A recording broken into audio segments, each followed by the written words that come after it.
Este podcast se presenta con el apoyo del Grupo Tecnoglass, el poder de la calidad. Diseñamos, fabricamos y comercializamos vidrios, ventanas y fachadas de calidad mundial. Más información en www.tecnoglass.com.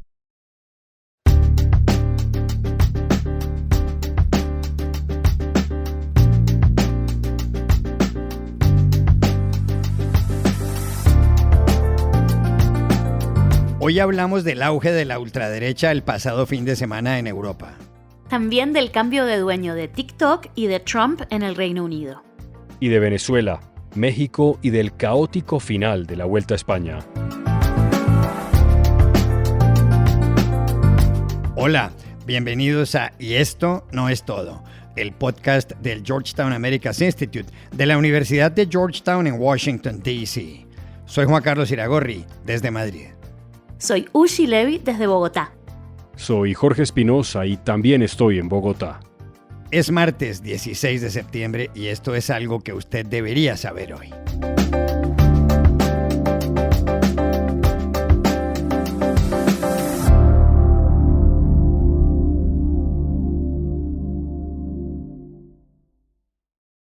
La extrema derecha crece sin parar en Europa. Dos hechos que tuvieron lugar el fin de semana lo confirman. El primero se produjo el sábado en el centro de Londres, donde 110.000 personas marcharon en contra de la inmigración. Portaban banderas del Reino Unido y de Inglaterra. En la manifestación, convocada entre otros por el polémico activista Tommy Robinson, había 1.000 agentes de Scotland Yard que impidieron choques con 5.000 personas que criticaban el racismo. Se oyeron consignas como "Este es nuestro país" y hubo refriegas con las autoridades. This is our country. You should be here standing with us.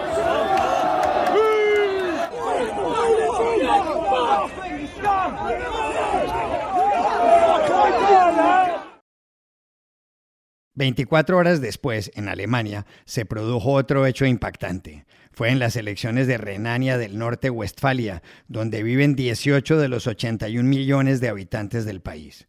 Ahí ganó la democracia cristiana, la CDU, del jefe del gobierno, Friedrich Merz, con el 33%. En segundo lugar quedó el Partido Socialdemócrata, el SPD, con el 22%. Pero la sorpresa es que luego entró Alternativa para Alemania, AfD, con el 14,5%, es decir, con 3 veces más votos que la vez anterior. Ojo con esto. Lo que se celebró fue la primera vuelta de los comicios locales.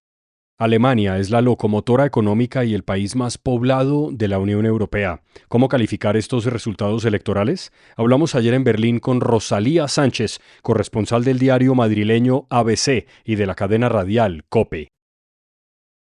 Pues vamos a ver, a efectos institucionales no hay grandes consecuencias porque muchos municipios y distritos tendrán que ir a segunda vuelta el 28 de septiembre. Incluso allí donde AfD ha quedado en primero o segundo lugar, las fuerzas del centro político se unirán seguramente para evitar que obtenga los cargos. Así que no es muy probable que veamos en alcaldías a candidatos de la ultraderecha. Y decimos ultraderecha, pero decimos también un partido antieuropeo y prorruso, es decir, el abanico de consecuencias es enorme. Pero el hecho de que no vayamos a ver esos alcaldes de Alternativa para Alemania tras estas elecciones puede crear una falsa sensación de estabilidad. Para nada. Estas elecciones muestran un panorama político inquietante para toda Alemania.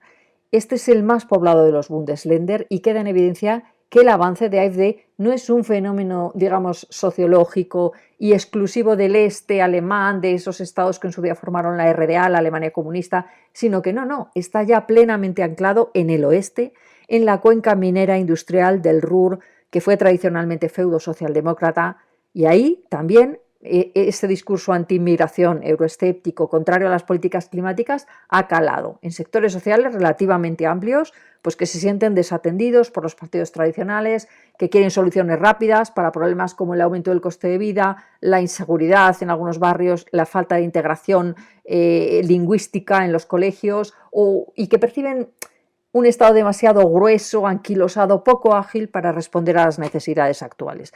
Y a nivel federal, estas elecciones funcionan también como un termómetro político. Se percibe un nivel de satisfacción relativamente bueno con el gobierno de Friedrich Merz. Al fin y al cabo, su partido ha sido el más votado, con mucha diferencia, pero el avance de Alternativa para Alemania obliga a la CDU y a todos los partidos tradicionales a replantear sus estrategias para no dejar espacio a la narrativa populista. Si no lo logran, la batida de AfD en las 5 elecciones regionales previstas para el próximo año puede ser ya irreversible.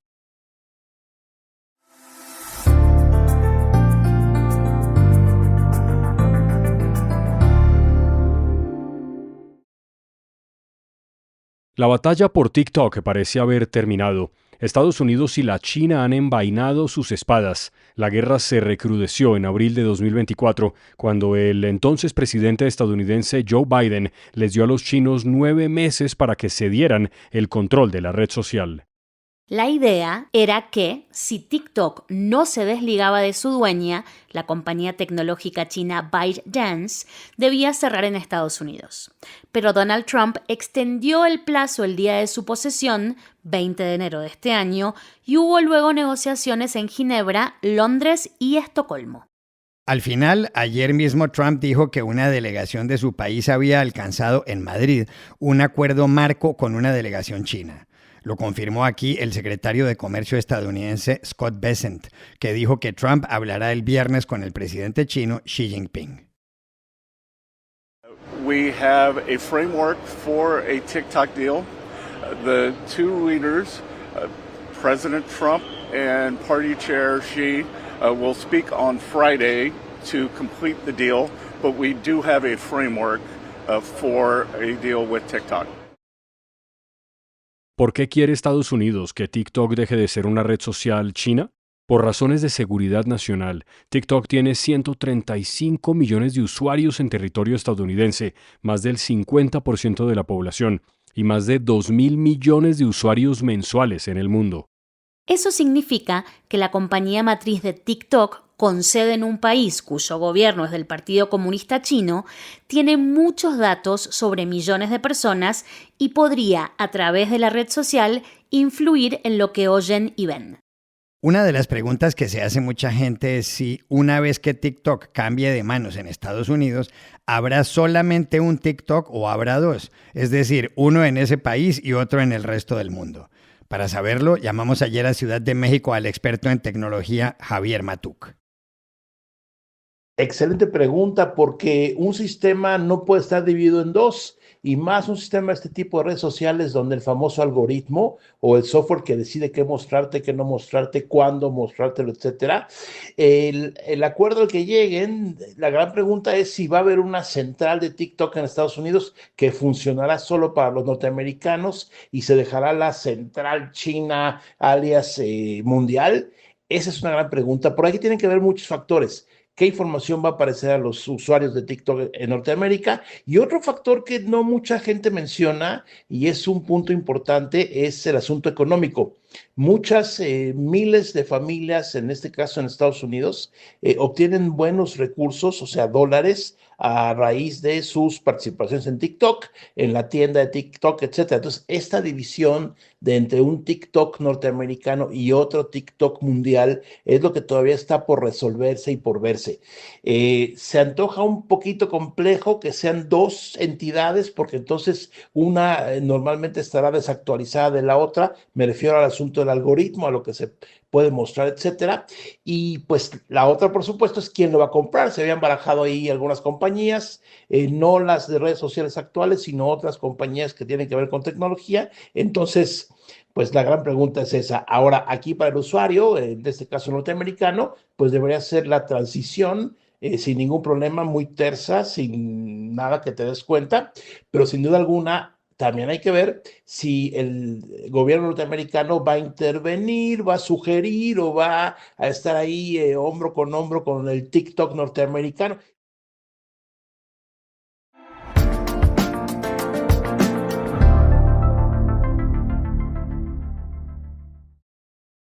Este podcast se presenta por cortesía de Movistar Empresas, el aliado que está transformando y potenciando negocios en toda Hispanoamérica con soluciones digitales en cloud, IoT, seguridad, conectividad, Big Data y advertising. Movistar Empresas, siempre el camino seguro. Y este podcast se realiza con el apoyo de Progreso, compañía líder en soluciones innovadoras en construcción, agro y energía. Impulsamos el desarrollo sostenible en América Latina. Más información en www.progreso.com.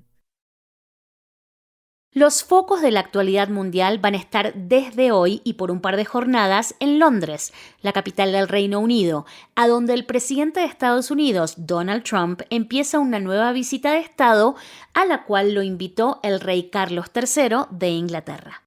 La invitación, en forma de carta firmada por el monarca, se la entregó por sorpresa a Trump en la oficina oval de la Casa Blanca el primer ministro británico Keir Starmer a finales de febrero. El presidente la leyó rápidamente y se declaró honrado. It is my pleasure to bring from His Majesty the King a letter. He sends his best wishes and his regards, of course, but he also asked me to bear this letter and bring it to you. So can I present the letter from the King to you? Thank you very much. Am I supposed to read it right now? Yeah, please do. I will do. I've got to tell him what your reaction is, so I need to know. I need to know. He is a great gentleman. A great gentleman. Well, that is really nice. I must make sure his signature's on that. Otherwise, it's not quite as meaningful. It is. That's quite a signature, isn't it? Beautiful. He's a beautiful man, a wonderful man, and we appreciate it. I've known him, gotten to know him very well, actually. ¿Qué se puede esperar de Donald Trump en estos días en Londres en visita de Estado? Llamamos ayer a Washington, D.C. a nuestra compañera, la periodista y analista política Dori Toribio. Juan Carlos, Donald Trump viaja en unas horas al Reino Unido en su segunda visita de Estado, algo excepcional, porque Londres suele ofrecer a los presidentes estadounidenses una invitación así. Pero cuando el primer ministro británico, Keir Starmer, estuvo en la Casa Blanca hace unos meses, sentado junto a Trump en el despacho oval, le regaló una carta manuscrita del rey Carlos III, invitándole de nuevo al país. Subrayó Starmer entonces que era un gran honor, porque nunca antes había ocurrido, gesto que Trump aplaudió entre sonrisas, aliviando las tensiones entonces comerciales y diplomáticas entre Washington y Londres, en una demostración de soft power, poder blando, instrumento diplomático para obtener concesiones de aliados algo reacios, pero cercanos, como este caso. La primera visita de Estado del presidente Trump al Reino Unido fue en 2019, cuando fue recibido por la reina Isabel de Inglaterra, y aún hoy él recuerda con orgullo aquel momento. Trump ha contado muchas veces que su madre, Mary Ann Trump, que nació en Escocia y emigró después a Estados Unidos, admiraba mucho a la familia real británica, especialmente a Isabel II, y él heredó aquella fascinación. En esta segunda visita de Estado, el presidente Trump y la primera dama, Melania Trump, serán recibidos el miércoles por el rey Carlos III, la reina Camila y los príncipes de Gales, William y Kate, en el castillo de Windsor, residencia real construida hace cerca de 1000 años, a unos 40 kilómetros al oeste de Londres. Veremos toda la pompa y circunstancia para Trump, desde paseo en carruaje a ceremonia militar y un gran banquete de Estado. La agenda seguirá el jueves, cuando Trump se reunirá con Keir Starmer en Chequers, la casa de campo de los primeros ministros británicos. Allí visitarán precisamente los históricos archivos de Winston Churchill, para más tarde pasar a las negociaciones de acuerdos tecnológicos, energéticos y nucleares. Después Trump regresará a Washington antes de lo previsto por todo lo que está ocurriendo aquí tras el asesinato del activista conservador Charlie Kirk. Y su visita tiene más sombras. Llega cuando Londres cesó hace solo unos días a su embajador aquí en Washington, Peter Mandelson, por sus vínculos con Jeffrey Epstein, el fallecido financiero condenado por abusos y tráfico sexual de menores. Además, hay protestas en Londres convocadas contra el presidente Trump. Por eso, será recibido con una de las mayores operaciones de seguridad en la historia del Reino Unido. Y estas son otras cosas que usted también debería saber hoy. El presidente de Estados Unidos, Donald Trump, anunció en su red social Truth Social que las Fuerzas Armadas de su país destruyeron ayer una embarcación con drogas ilícitas, a bordo de la cual iban 3 terroristas venezolanos que murieron. El hecho se produjo en aguas internacionales y tuvo lugar 2 semanas después de que Estados Unidos atacara otra embarcación que supuestamente había zarpado de las costas venezolanas y que se dirigía a Norteamérica. Un golpe político fuerte recibió el pasado viernes en la noche Adán Augusto López, líder de los senadores del oficialista Partido Morena en México, cuando fue capturado en el Paraguay Hernán Bermúdez Requena, fundador de la organización criminal La Barredora. El problema es que Bermúdez Requena fue secretario de Seguridad del Estado de Tabasco, cuando Adán Augusto López era el gobernador. Esto podría derivar atención en que la justicia llame a declarar al dirigente morenista.